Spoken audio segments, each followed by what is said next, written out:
talking to the great people of Florida, and I think they're very happy with the job we're doing. Yeah.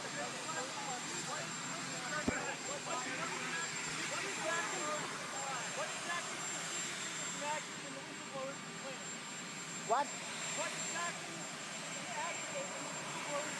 Well, if you look at the whistleblowers' complaint, it's totally inaccurate because the conversation that I had was absolutely perfect, and most people that have read it say the same thing. The whistleblower never saw the conversation. He got his information, I guess, second or third hand. He wrote something that was total fiction, and now when people see that, they're not happy.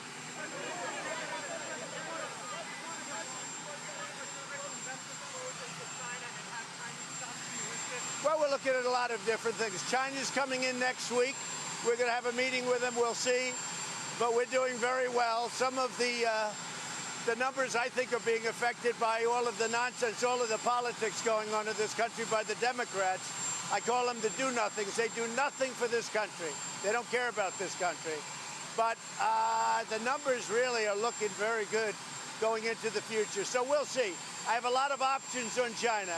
But if they don't do what we want, we have tremendous power. Mr. President, what exactly did you hope Zelensky would do about the Bidens after your phone call?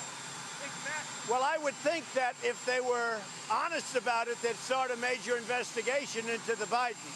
It's a very simple answer.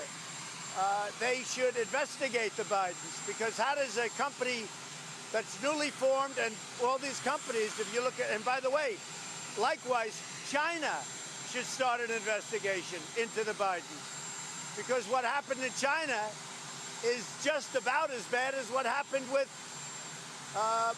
Ukraine. So I would say that President Zelensky, if it were me, I would recommend that they start an investigation into the Bidens, because nobody has any doubt that they weren't crooked. That was a crooked deal, 100%. He had no knowledge of energy, didn't know the first thing about it. All of a sudden, he's getting $50,000 a month, plus a lot of other things. Nobody has any doubt. And they got rid of a prosecutor who was a very tough prosecutor. They got rid of him. Now they're trying to make it the opposite way, but they got rid. So if I were the president, I would certainly recommend that of Ukraine.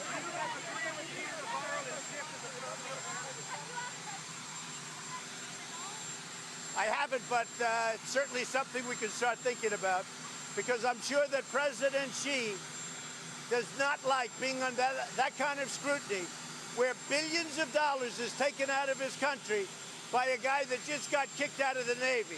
He got kicked out of the Navy. All of a sudden, he's getting billions of dollars. You know what they call that? They call that a payoff. Well, I think Biden is going down, and I think his whole situation, because now you may very well find that there are many other countries that they scam, just like they scammed China and Ukraine. And basically, who are they really scamming? The USA, and it's not good. And that's probably why China, for so many years, has had a sweetheart deal where China rips off the USA, because they deal like people with Biden, where they give the son $1.5 billion. And that's probably why China has such a sweetheart deal that for so many years they've been ripping off our country.